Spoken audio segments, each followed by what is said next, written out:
My name is Miranda. I am 22 years old. And I live in a small village with my grandmother. When I was 10 years old, I lost my parents in a terrible car accident. From that day on, my grandmother became my whole world. She raised me like her own child.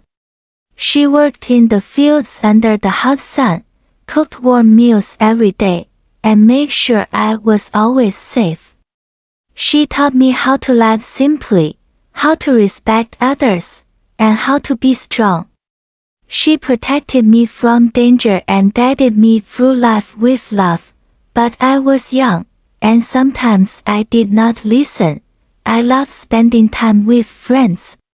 I liked laughing, going out, and feeling free.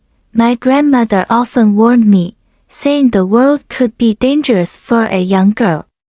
She wanted me to have a safe future. She believed safety came from a good husband, someone kind, honest, and hardworking.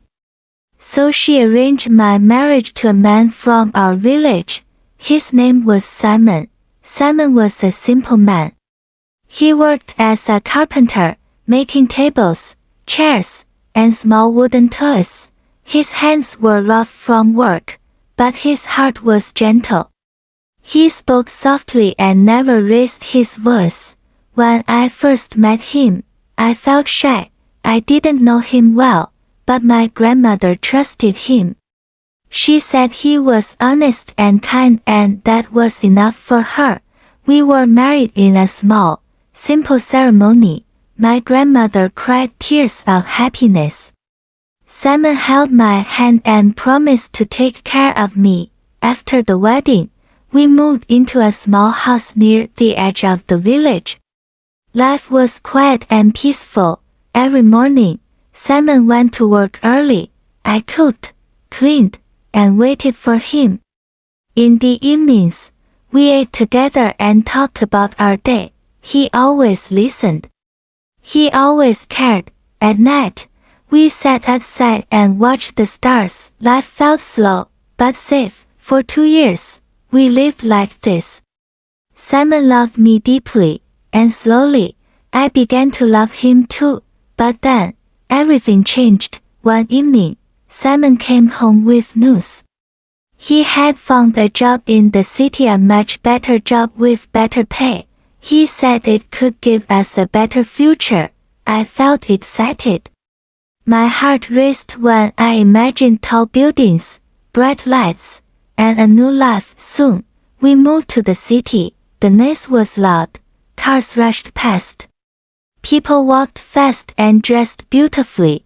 Everything felt big and new. Simon rented a small apartment.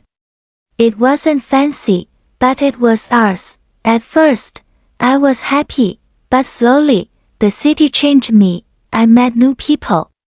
Women with expensive clothes and shining jewelry. They laughed loudly and lived freely. I began to feel small beside them. I wanted what they had. I wanted beautiful dresses, shiny shoes, and attention. When I asked Simon for an expensive dress, he didn't hesitate. Even though it cost a lot, he bought it for me with a smile. That smile broke my heart later. Soon, one dress wasn't enough.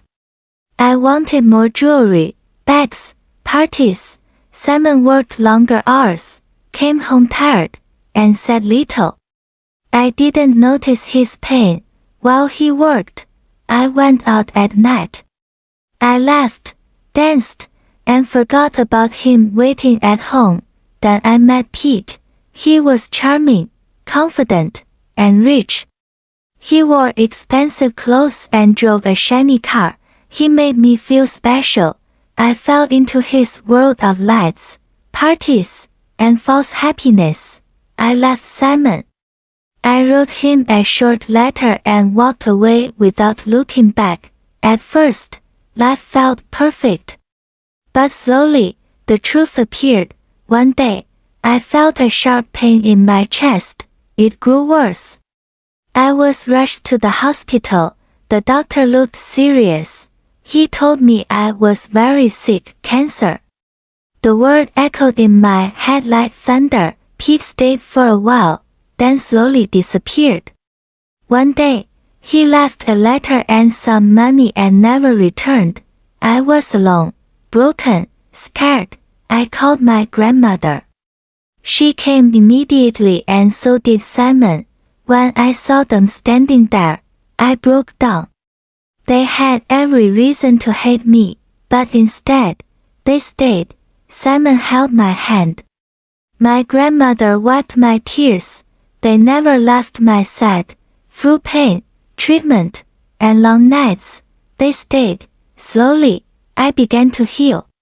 When I was strong enough, Simon sold everything he had to pay for my care.